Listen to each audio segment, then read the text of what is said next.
बिस्मिल्लाहिर्रहमानिर्रहीम। अस्सलामुअलैकुम। Welcome back to Almiyaz kitchen. मैं उम्मीद करती हूँ आप सब खैरियत से होंगे।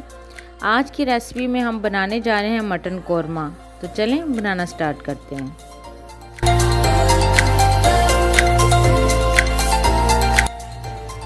एक किलो मेरे पास मटन का गोश्त है, 2 मीडियम साइज़ के प्याज है, 1 कप दही है मेरे पास, 2 चम्मच मेरे पास अदरक लहसुन का पेस्ट है, 1 चम्मच नमक है, 4 से 5 मेरे पास सब्ज़ इलायची है, 2 चम्मच धनिया पाउडर है, 2 चम्मच मेरे पास सुरख मिर्च पाउडर है, हाफ चम्मच मेरे पास है गरम मसाला, 8-9 ये मेरे पास लौंग है, 2 बड़ी इलायची हैं, थोड़े से जायफल है, ये जवित्री का छोटा सा फूल है और हाफ चम्मच जीरा है।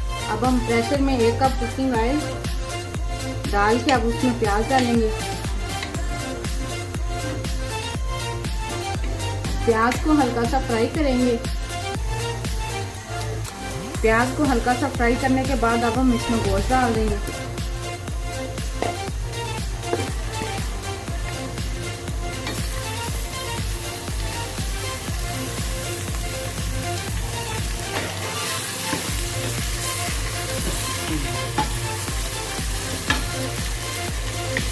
गोश्त डाल के इसको अच्छा सा मिक्स करेंगे।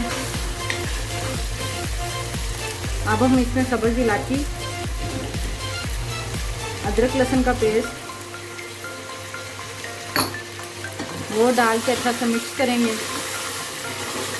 गोश्त को 5 मिनट भूनने के बाद अब हम इसमें ये मसाले डाल देंगे। धनिया, सुरख मिर्च पाउडर है और ये गरम मसाला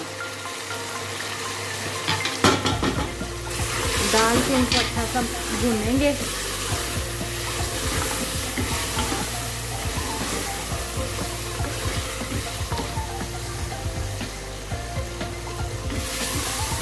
अब हम इसमें मसाला अच्छी तरह भूनने के बाद अब हम इसमें एक कप दही डाल देंगे।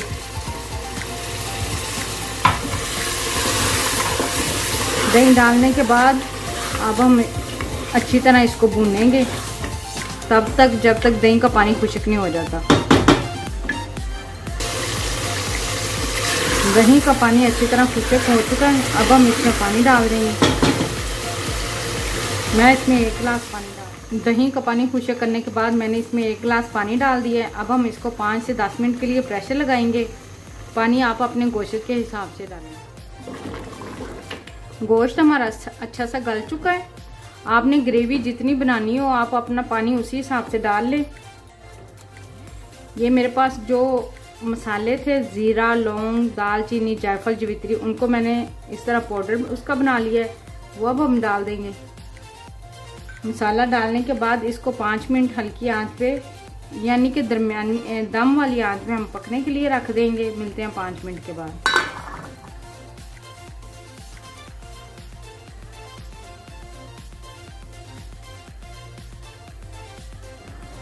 तो जी मटन कौरमा हमारा तैयार हो चुका है। मैं उम्मीद करती हूँ आपको मेरी वीडियो ज़रूर पसंद आई होगी। मुझे और मेरी टीम को दुआ में ज़रूर याद रखें। मिलते हैं नेक्स्ट वीडियो में, तब तक के लिए अल्लाह हाफिज़।